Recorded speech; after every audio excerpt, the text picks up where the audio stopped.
Bonjour à toutes et à tous et bienvenue dans votre journal. Il est midi, nous sommes le 26 janvier, voici les titres de l'actualité. Journée internationale de la douane, le Premier ministre Ayman Ben Abdelrahman a présidé ce matin au CIC d'Alger une cérémonie. Cette célébration verra la présentation du bilan, des réalisations et des expériences relatives au nouveau système informatique dédié aux douanes.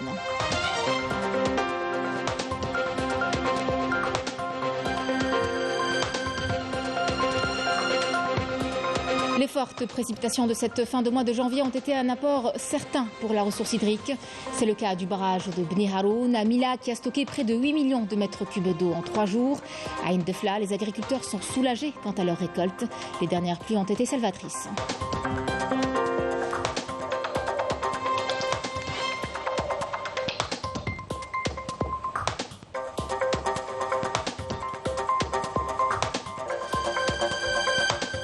Chaîne 2022, l'équipe nationale a effectué hier soir une nouvelle séance d'entraînement en prévision de son match face à la Côte d'Ivoire demain pour le compte des quarts de finale de ce tournoi continental.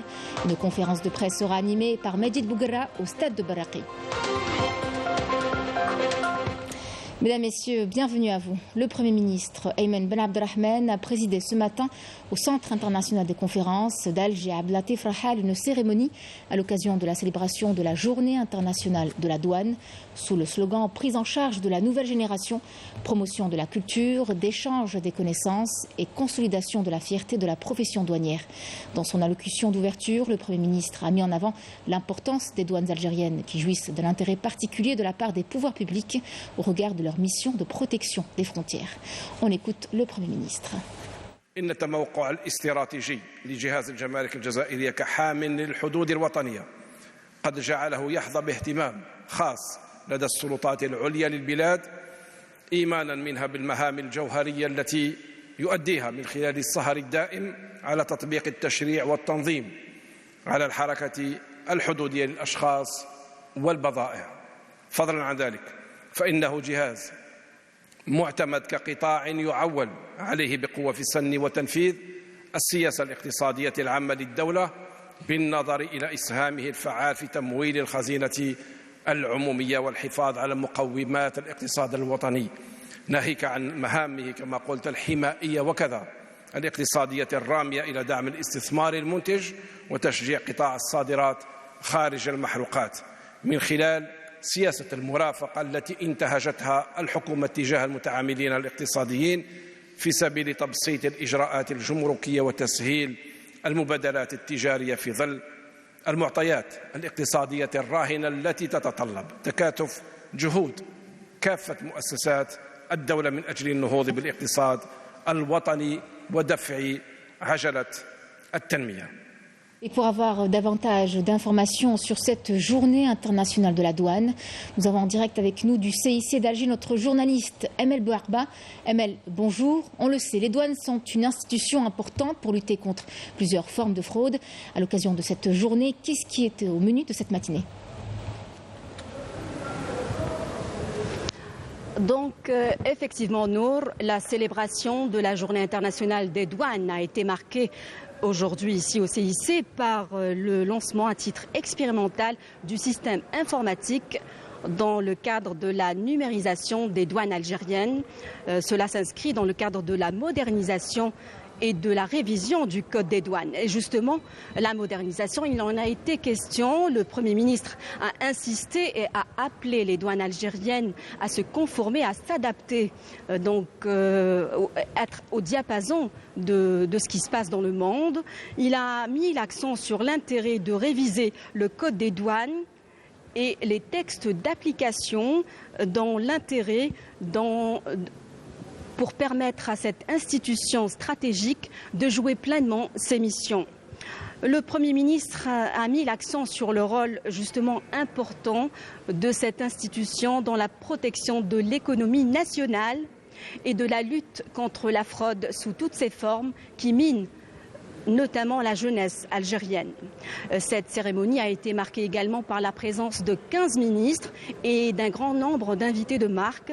Elle a été également ponctuée par la remise de grades et des hommages à des douaniers martyrs du devoir national.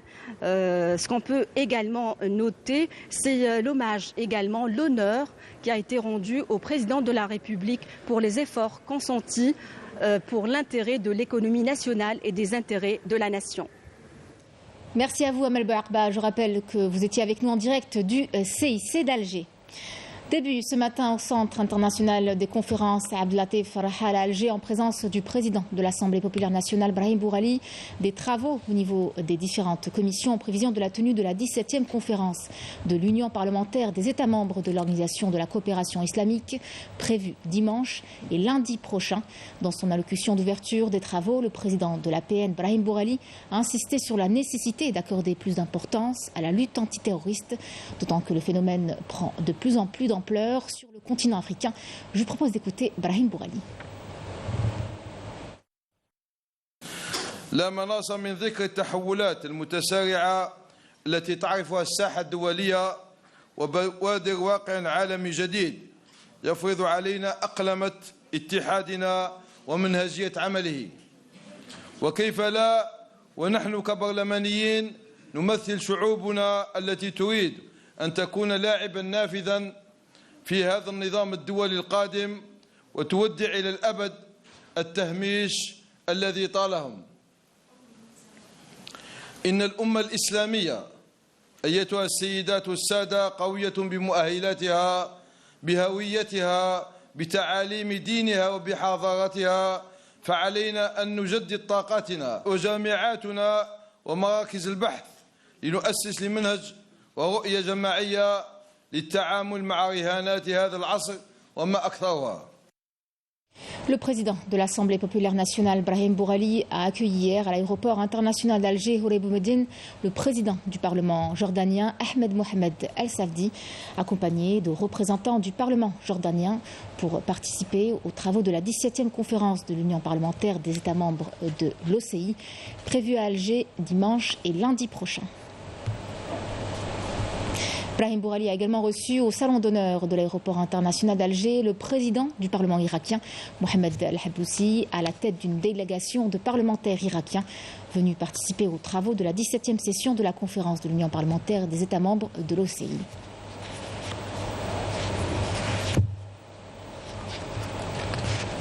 Le président de l'Assemblée populaire nationale, Brahim Bourali, a hier rencontré à Alger le président de l'Assemblée nationale de la République du Niger, Saini Oumarou.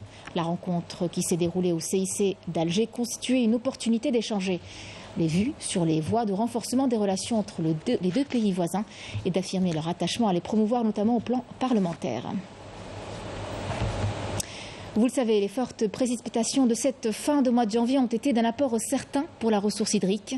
Certains barrages ont fait le plein, comme c'est le cas de celui de Bni Haroun Amila, qui a stocké près de 8 millions de mètres cubes d'eau en l'espace de 3 jours seulement.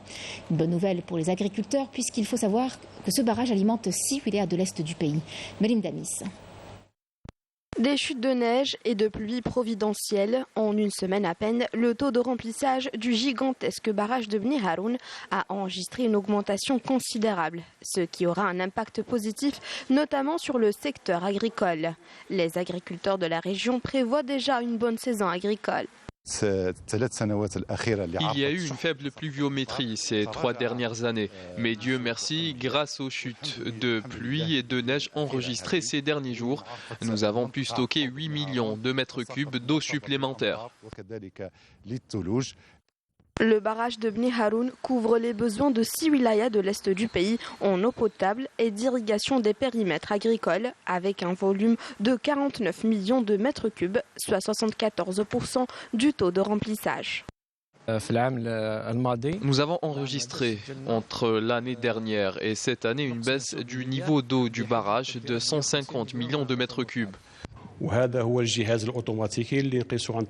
C'est avec cet appareil que nous mesurons le taux de remplissage du barrage À ce jour, nous avons enregistré 20 cm de plus du volume total du barrage, soit 8 millions de mètres cubes d'eau.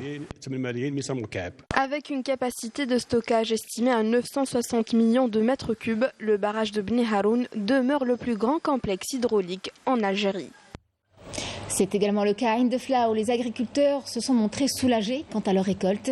Les dernières pluies ont été plus que salvatrices. La production de fruits et légumes ne pourra qu'être bonne au niveau de cette wilaya agricole qui, disons-le, alimente plusieurs wilayas limitrophes. C'est un reportage signé Yanis Elbiqasem. Gasmia, agriculteur dans la commune de Abeidia, dans la wilaya de Indefla, qui a bénéficié d'une parcelle de terrain de 8 hectares, craignait le pire pour ses cultures agricoles, puisque l'hiver ne s'est pas annoncé très tôt et par conséquent une absence prolongée de pluie. Or, depuis quelques jours, le temps semble favorable. J'ai bénéficié d'un terrain de 8 hectares dans lequel j'ai planté toutes sortes de cultures agricoles. Sur cette parcelle de terrain, j'ai planté du fenouil, de l'autre côté du blé dur et dans les serres, de la tomate et du concombre. On a eu peur de la sécheresse, mais Dieu merci, il y a eu de la pluie. Nous sommes très contents de notre récolte et la pluie est arrivée à point nommé. Pas très loin de ce champ, nous nous sommes rendus dans une ferme qui a enregistré un taux important de production de fruits et légumes, mais surtout de pommes de terre. Aujourd'hui, nous avons fini de planter la pomme de terre sur une superficie de 22 hectares. Nous attendions la pluie avec impatience et la voilà qui arrive. J'espère que nous aurons une bonne production de pommes de terre cette année. Il faut savoir que nous avons un rendement de 400 à 500 quintaux à l'hectare de pommes de terre. Que ce soit saison ou arrière-saison. Pour ce qui est de l'arrière-saison, on a une superficie de 5000 hectares répartie comme suit. Pour ce qui est de la semence de consommation, on a une superficie de 1500 hectares. Dont le rendement est aux environs de 280 quintaux à l'hectare. 3500 pour la pomme de terre semence, dont le rendement est aux environs de 400 quintaux à l'hectare. On est pour la récolte à 70% et on s'attend à une bonne production pour couvrir les besoins du marché de la wilaya et les wilayas avoisinantes. Connue pour être une wilaya à vocation agricole, Indefla a enregistré cette année une importante production de pommes de terre, ce qui fait d'elle un leader dans la production de la pomme de terre. Lors de la dernière réunion du Conseil des ministres présidée par le président de la République, il a été question, souvenez-vous, de redoubler d'efforts en vue d'augmenter la production des récoltes agricoles, notamment celle du blé, avec l'objectif d'atteindre dans les plus brefs délais l'autosuffisance en cette matière stratégique. Des efforts ont déjà été fournis, à l'image de la création de la Banque nationale de semences. Elle est abritée par le CNCC. Un reportage signé de Saïd Amayouf. L'Algérie s'emploie sans relâche à la maîtrise des variétés et de la qualité des semences en tant que fondement de la sécurité alimentaire. Pour ce faire, le CNCC, Centre national de contrôle et certification des semences et plants, et à travers ses différents laboratoires à la pointe de la technologie, s'attelle au quotidien au contrôle minutieux des semences avant leur stockage. La mission principale du CNCC, en l'occurrence par rapport à l'inscription des variétés de grandes cultures au catalogue officiel. Donc l'une des étapes de cette inscription est laisser distinction, homogénéité et stabilité, et donc qui permet de distinguer les nouvelles variétés des variétés déjà inscrites au catalogue. Au niveau du laboratoire des analyses moléculaires pour l'identification variétale, ce laboratoire accompagne la banque de semences afin d'identifier entre les semences les variétés qui sont stockées par l'outil moléculaire. C'est un outil qui est basé sur tout ce qui est acide nucléique. Le CNCC abrite depuis le mois d'août 2022 la Banque nationale des semences. Une banque constituée de 5 chambres à même d'assurer la conservation de la biodiversité agricole à travers les semences des variétés et populations des plantes, mais également les semences animales. Et pour cause, les semences demeurent sans nul doute un élément clé pour maîtriser l'agriculture de demain.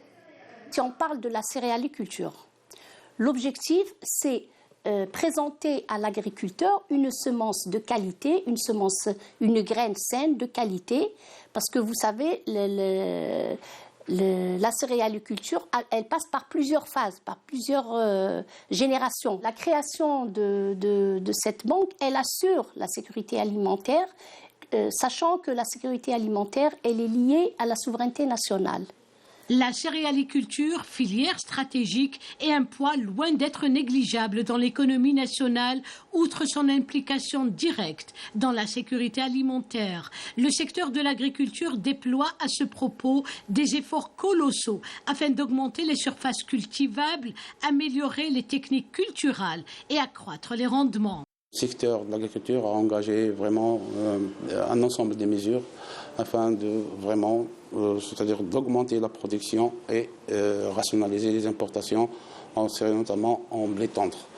Parce que dans la balance commerciale, donc on a vraiment un déficit dans la production de blé tendre. Nous sommes un pays vraiment potentiel en production de blé dur et l'orge, avec bien sûr une couverture de blé tendre vraiment minime. Donc notre objectif, c'est d'augmenter la production, encore une fois, d'augmenter la production du blé dur, du blé tendre et l'orge à travers un plan d'action, un plan d'urgence qui a été élaboré avec la participation de plus de 50 experts dans la matière. Assurer l'autosuffisance en cette matière stratégique demeure un défi à relever dans les plus brefs délais. Un enjeu majeur à propos duquel le président de la République mettra l'accent sur l'impératif de redoubler d'efforts en vue d'augmenter la production des récoltes agricoles, notamment le blé, et accroître le taux de sa production à 30 quintaux par hectare, d'autant que toutes les conditions sont réunies cette saison pour que l'objectif soit atteint. Dans votre midi, on vous parle aussi du guichet unique décentralisé de l'agence algérienne de promotion de l'investissement de Bourj Bouarerij. Alors plusieurs services y sont proposés. C'est un dispositif qui permet aux investisseurs et aux différents porteurs de projets de la région un gain de temps considérable, notamment en leur limitant les contraintes bureaucratiques. Hicham Saadodi et Walid Yousfi. Cet investisseur de Bourj Bouarerij vient déposer son dossier d'investissement au niveau du guichet unique décentralisé de sa wilaya. Il n'est plus obligé, comme cela se faisait par le passé, de se rendre dans la capitale pour lancer son projet. Un gain d'énergie, de temps et d'argent considérable puisqu'il n'aura plus à effectuer d'incessants allers-retours entre Alger et Bourj Bouarerij et réduira par conséquent ses frais de déplacement. Avant, on avait trop de paperasse à déposer un peu partout. Entre ici et Alger, le guichet unique nous fait gagner du temps précieux. Entre accueil, orientation et services, les employés de ce guichet unique sont à pied d'œuvre pour offrir des prestations de qualité et répondre aux demandes des investisseurs. Nous sommes les premières personnes à qui l'investisseur a affaire dès son arrivée ici. Nous sommes ici pour l'orienter, l'accompagner et mettre en avant les avantages auxquels il a droit pour son investissement.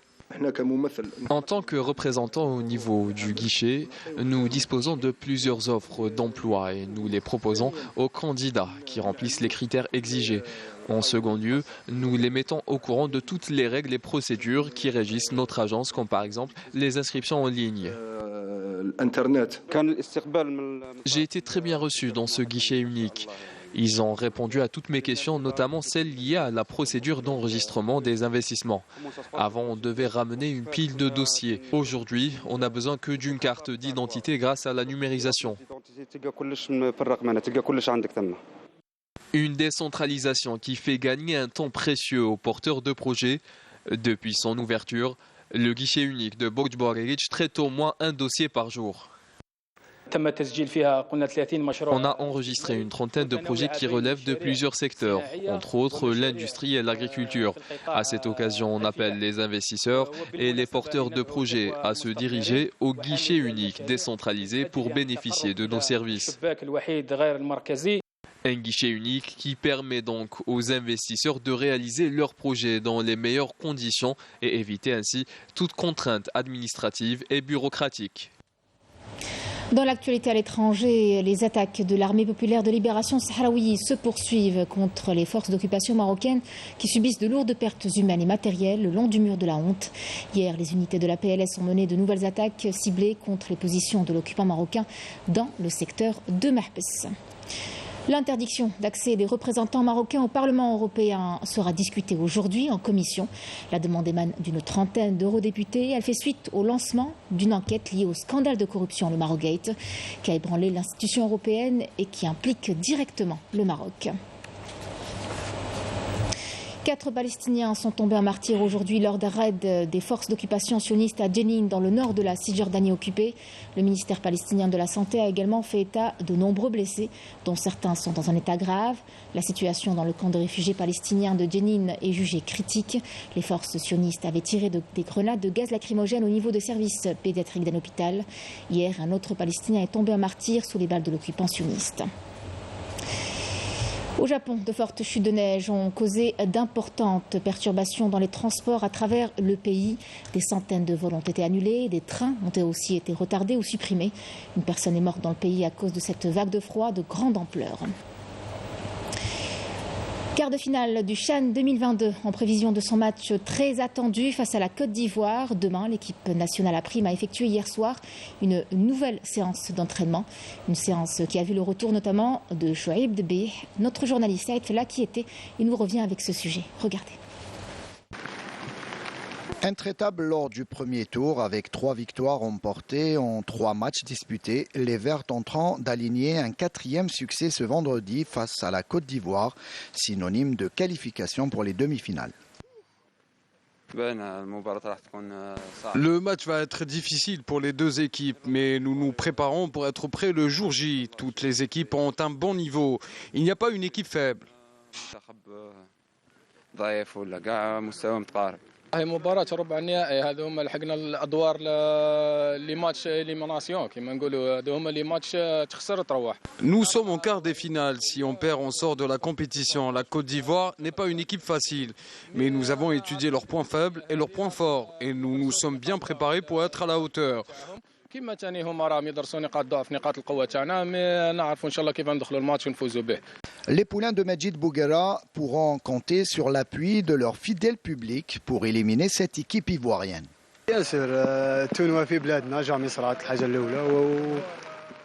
Le tournoi se déroule en Algérie, on doit en profiter pour rendre fier notre peuple. Le public se déplace en force au stade et nous aide à chaque fois. On compte sur lui, on tâchera de tout mettre en œuvre pour gagner ce CHAN.